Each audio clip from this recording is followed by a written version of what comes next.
Hey there, welcome to the James Show, News Talk 820 WBAP, now on FM at 93.3. Is the woke economy emerging? By that, it seems that some people are making money by just selling a regular product, but saying this is anti-woke, and people are spending their money based on that label. Is it really that simple? Maybe. Let's talk to Scott Baradell. He heads up Idea Grove, a marketing firm. Have you seen an increase in companies that are going out of their way to make sure the customer knows that they're anti-woke?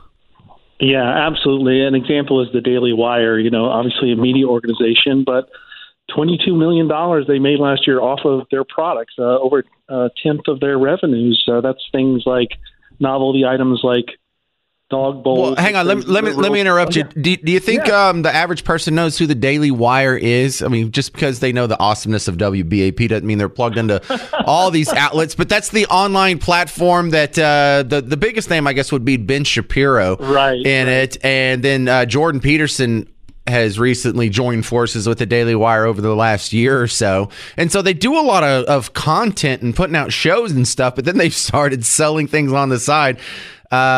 Specifically anti-woke. Now, one of the things they have is like an anti-woke shaving kit. How can a shaving kit even be anti-woke? Well, that was a reaction to the fact that Harry's Razors had stopped advertising on the Daily Wire because they didn't like some of the content that Daily Wire. So it's kind of a protest to that. So I think the Jeremy's Razors model is very similar. Their tagline is, shaped like a man, like not a manifesto, something along those lines. So, yeah, it was a reaction. So would you recommend someone who is in the retail space maybe experiment with this? So, if you sell shoes, maybe you can sell anti-woke shoes, or I do a radio show. Maybe this could be the anti-woke afternoon show.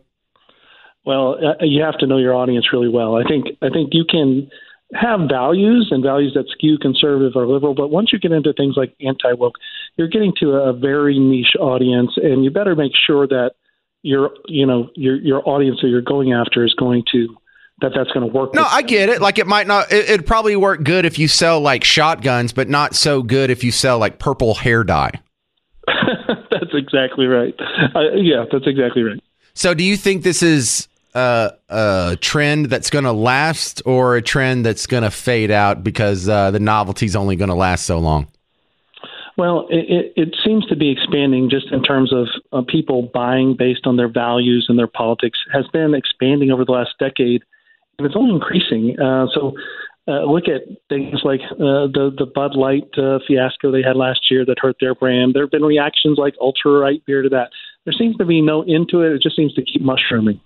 I like that example of the ultra-right beer. That was pushed by the girl who went viral here from Dallas, the girl that MFer's not real when she got kicked off the plane. She did like a post where she's in a bikini, looking fantastic, by the way, but she has ultra-right beer, and then I didn't even know ultra-right beer existed, and I did some research. It really is a beer that just says, hey, it's made by right-wingers, buy it. Yeah. And I think the reality is that for most products, you're going to go by the quality of the product. But if people have been surveyed and asked if you think two products are basically the same quality, would shared values or politics move you towards choosing one over the other? And over 70% of people said yes. So if the quality is about the same, a lot of people will go in the direction of their politics. Well, I like the idea of my money going to people that don't hate me.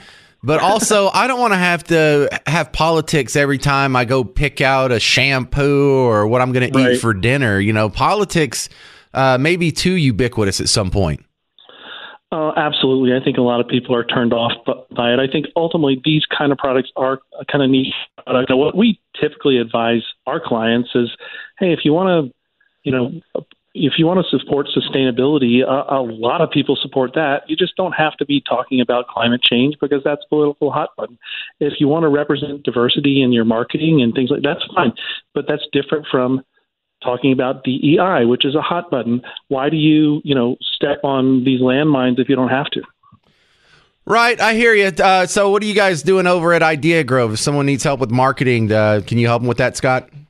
Yeah, that's what we do. We do PR and marketing, mostly for manufacturing and technology companies. I got to tell you, man, there was I was grocery shopping and there was a bunch of tortillas on a rack and one of them said extra gluten. I'm like, I'm buying that one. I want extra gluten. Thank you very much. Scott Baradell from Idea Grove. The James Show, News Talk 820 WBAP, now on FM at 93.3.